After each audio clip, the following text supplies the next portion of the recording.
সুপ্রিয় দর্শক, আসসালামু আলাইকুম। আমি ডাক্তার খাদিজাতুল কুবরা। আপনাদের সবাইকে স্বাগত জানাচ্ছি আমার ফেসবুক পেজ ও ইউটিউব চ্যানেলে নতুন আরও একটি ভিডিও দেখার জন্য। আপনারা জানেন আমি আমার ফেসবুক পেজ ও ইউটিউব চ্যানেলে নিয়মিত স্বাস্থ্যবার্তামূলক ভিডিও আপলোড করে থাকি। আজও তার ব্যতিক্রম নয়। আজ কথা বলবো ফিলার নিয়ে। ফিলার আমাদের আধুনিক চিকিৎসা বিজ্ঞানের অত্যন্ত গুরুত্বপূর্ণ একটি নাম। অনেকেই এই পদ্ধতিটি গ্রহণ করেছেন বা অনেকেই করতে চান। তাই আপনাদের সবার যে জল্পনা কল্পনা প্রশ্ন, তার জবাব নিয়ে আজকের এই ভিডিও। অনেকেই জিজ্ঞেস করেন কোন ফিলারটি ইউজ করা হয়ে থাকে, ফিলারটা কতদিন স্থায়ী হবে, সাইড ইফেক্ট কেমন হবে, আমি ব্যথা পাবো কি না, এরকম অনেক প্রশ্ন আমরা কিন্তু ডিরেক্টলি পেশেন্টের কাছ থেকে এবং মেসেজও পেয়ে থাকি। চলুন একে একে সবগুলো প্রশ্নের উত্তর দেওয়া যাক। আর হ্যাঁ, যদি আমার ভিডিও ভালো লাগে অবশ্যই আমার ফেসবুক পেজে লাইক ও ফলো দিবেন। ইউটিউব চ্যানেলটিকেও কিন্তু সাবস্ক্রাইব করতে মোটেও ভুলবেন না। ফিলার আমরা সাধারণত কোন ফিলারটা ইউজ করে থাকি?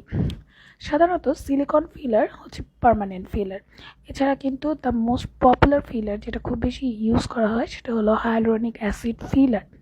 হায়ালুরোনিক অ্যাসিড ফিলারের সাধারণত তেমন কোনো সাইড ইফেক্ট নেই। হায়ালুরোনিক অ্যাসিড ফিলারটা কি, চলুন সেটা নিয়ে একটু কথা বলি। হায়ালুরোনিক অ্যাসিড ফিলারটা মূলত একটি জেলি জাতীয় পদার্থ এবং প্রাকৃতিক উৎস থেকে এটি আনা হয়। এতে এখন পর্যন্ত খুব বেশি সাইড ইফেক্ট পাওয়া যায়নি এবং এটি কিন্তু একটি অ্যাবজর্বেবল ফিলার।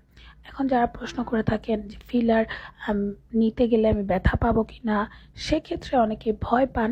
তাদের জন্য পরামর্শ হচ্ছে আমরা কিন্তু অ্যানেস্থেশিয়া দিয়ে এই প্রসিডিওরটি করে থাকি। সেক্ষেত্রে আপনার ব্যথা পাবার কোনো সম্ভাবনাই থাকে না, বিকজ আপনি প্রসিডিওরটির সময় কোনো কিছু টের পাবেন না।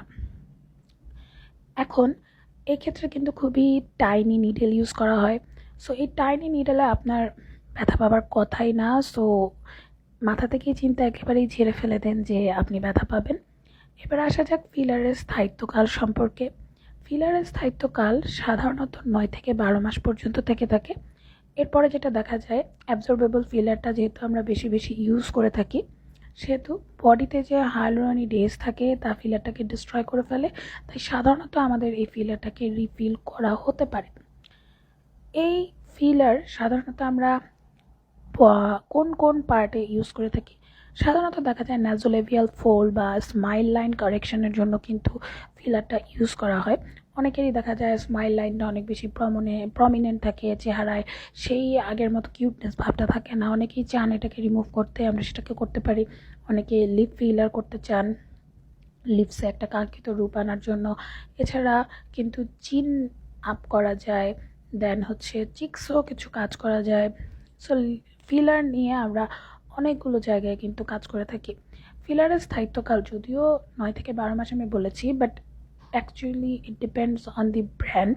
যেহেতু আমরা অনেক রকমের ব্র্যান্ড এখানে ইউজ করে থাকি, তাই বেসিক্যালি ব্র্যান্ডের উপরে কিন্তু ফিলারের স্থায়িত্বকালটা মূলত ডিপেন্ড করে। এবং এক্ষেত্রে যে ব্র্যান্ডগুলো আমরা ইউজ করি সেগুলো সাধারণত স্টাইলিন, সাইটোসিল এই জাতীয় ব্র্যান্ড আমরা কিন্তু ইউজ করে থাকি।